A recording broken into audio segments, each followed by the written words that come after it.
I mean, they were clearly trying to build a nuclear weapon. Their threat to Israel as an ally of America was lie. They were not clearly building a nuclear weapon. Why on earth would you claim a lie. There has no evidence been produced that was going to happen. Good afternoon, welcome back to the show. 12:36 is the time. I'm Julia Hartley-Brewer, still with me, political commentator and journalist Henry Hill. Delighted to be joined right now by the former British ambassador to Iran from 2002 to 2006, Sir Richard Dalton. A very good afternoon to you, sir. Thank you. We've had some very esteemed Sir Richards on the show in this hour. Thank you very much for joining us. Just want to ask you, first of all, what you make of what Pete Hegseth, the US Secretary for War, has been saying, that war is going to end in Iran when Americans say so, at the Trump administration's own choosing. He said that Iran has made a big mistake by targeting its neighbours. I think many of them were rather surprised to find missiles raining down on them, you know, UAE, Qatar and others. And he said that basically this was not going to be anything like what happened under Bush and Obama, where he said the endless nation building under those types of quagmires we saw under Bush and Obama, not even close. Basically saying, look, this is about not letting Iran get a nuclear war. We're not going to build a nation. We're not going to be putting troops on the ground to, you know, help form that nation. We're basically going to be in and out. What do you make of that? Well, I think the world can do without this kind of yee-haw exceptionalism, this vainglorious that has, under Trump, attacked more countries than any other previous president. I think we need sober analysis. We need good plans. We need legal bases for action. I support the British government position on all those matters. And I don't know when this war will end. We get such confusing signals. One moment Trump says, yes, it's going to end soon. And then Hegseth says there's no date, it's going to end when we want it to end. The Iranians say, well, hold on, you attacked us. So we have a say on when it ends. So I'm afraid the present situation is one of confusion. The salient fact is, though, that the United States and Israel have set about destroying Iran. And according to Trump, that objective has been achieved. He said, we have destroyed a country. So I think now is the time for all countries who are impacted by this illegal war to get together and demand de-escalation and a ceasefire. Okay. And Britain should be in the forefront of that effort. It's interesting. I mean, you say this is an illegal war. We've had many on the Labour backbenchers and arguing this case. Why on earth do you think this is an illegal war when Iran has declared war on Israel, declared war against America, issued terrorist attacks on in both countries, been funding terror and war aims against both countries for many years? How on earth could defensive actions to prevent that from happening be an illegal war? Well, you're telling lies. Iran has not declared war on the United States. There was no They've pledged the destruction. The Iranian regime has pledged the destruction of America. There was no imminent threat against the United States.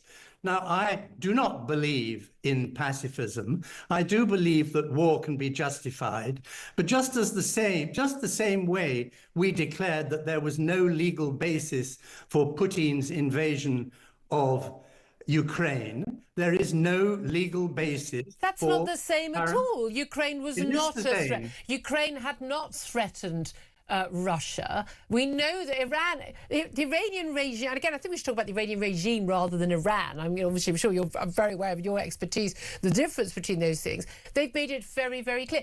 Death to America is a bit of a clue, isn't it? Death to Israel. I mean, why should either America, I mean, they were clearly trying to build a nuclear weapon. Their threat to Israel as an ally of America was clear. They were not clearly building a nuclear weapon. That is a lie. There has no evidence been produced that was going to happen. Trump's excuse that there would be a nuclear weapon in a fortnight is a lie. Well, again, I agree with you in terms of how much can we trust what Donald Trump has to say on these things. Israel was certainly very much of the view that we know that it's well documented that Iran has been trying to develop nuclear weapons. They've been in long-term negotiations, long-term dispute with all the International Atomic Energy Authority over actual, being able to actually look at what they're actually doing. Because for some reason, despite being a major oil producer, they're of the view they desperately need to have the uranium developed to a level where far beyond nuclear power capacity and into nuclear weapon capacity. I don't think it's credible to say. You are grossly distorting the evidence. You are out of your depth in considering the detail of this subject. Don't smirk at me like that. I'm not smirking at you. I'm finding it absolutely extraordinary that anyone can even question that. I shall tell you, the International Atomic Agency, in one of its most recent pronouncements, said that it had not detected any evidence of an active nuclear weapons program. Now, yes, they had enriched uranium to a dangerous level. Why? But their policy of not developing a nuclear weapon has been consistently stated.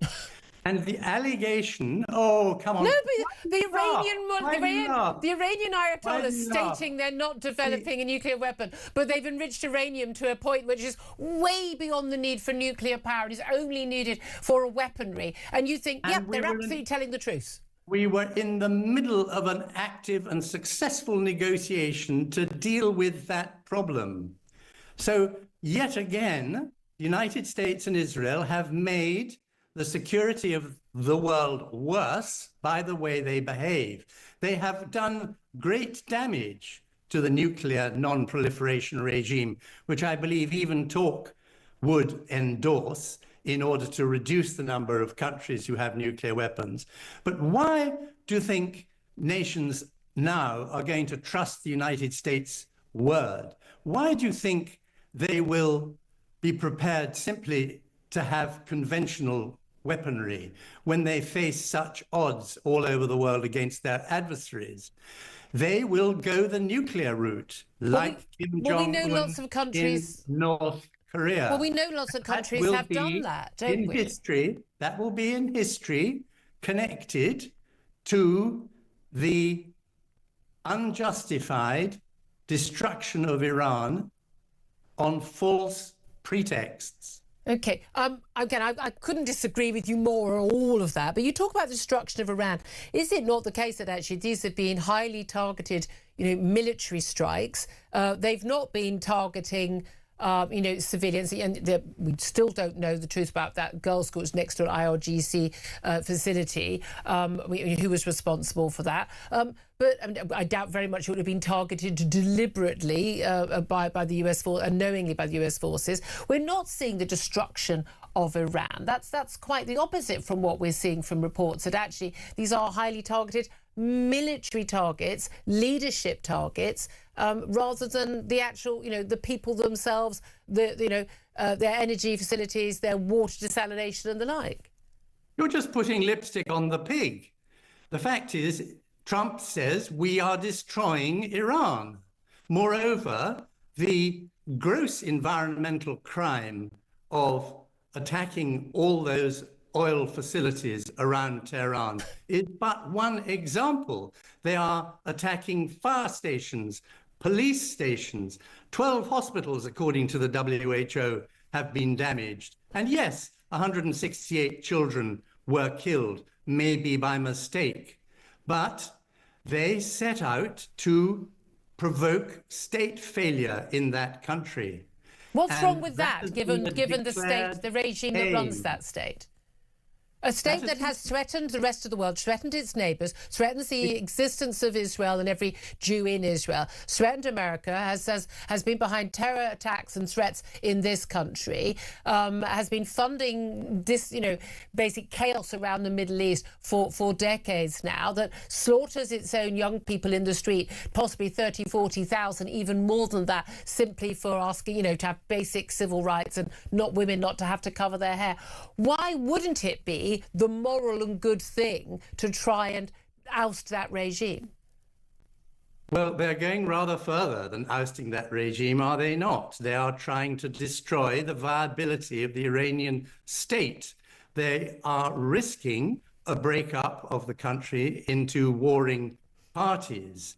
They are risking leaving behind the Islamic Republic in a more ferocious state of mind. Now, I'm not justifying the 4 or 5 issues in which we have, and I personally conducted, actions against in connection with Iranian policy.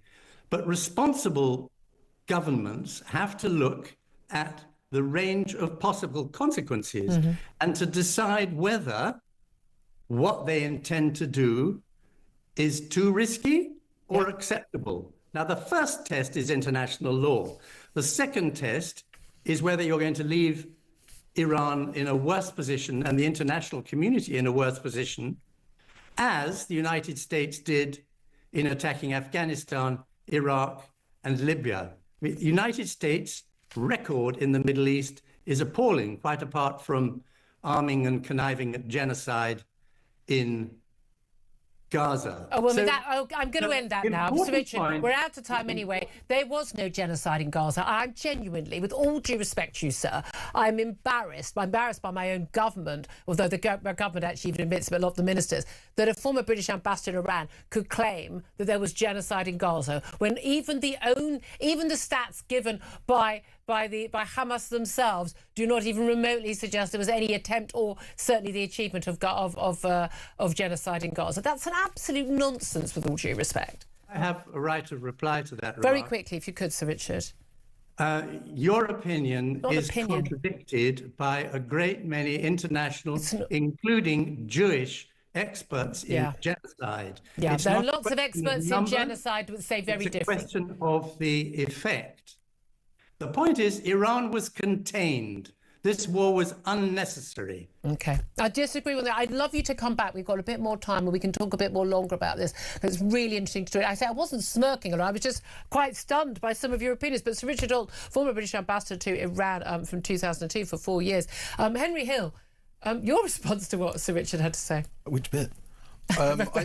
I suppose the thing whenever I hear commentary like that is somebody's like, I'm not a pacifist and I support war in principle, but X, Y, Z. But then you actually listen to his objections and it's, well, how do you fight a war without hurting anyone, without blowing anything up? Right? Like, this is not the 19th century. The Iranian military is not going to form up on the battlefield so that the Americans can form up and have a classical sort of Napoleonic-style battle. This is what war looks like now. Degrading the capacity of the state to resist is what warfare is. And when I think it's those objections which make me suspect, only suspect, obviously, I don't know his mind, that this thing about I believe in war being justifiable in theory is a smokescreen. Yeah, I think there are a lot of people who just think war is never justifiable. Again, and things are going to be messy. I think things will be a lot messier if the Iranian Ayatollahs set off a nuclear weapon in the Middle East. I'm sorry, I think that would be a bit messier, going out on a limb. And he said, you know, there was no direct imminent threat to the US. I mean, well, there is one to Israel. And America is an Israeli ally. Exactly. 12:49 is the time. Absolutely fascinating conversation there.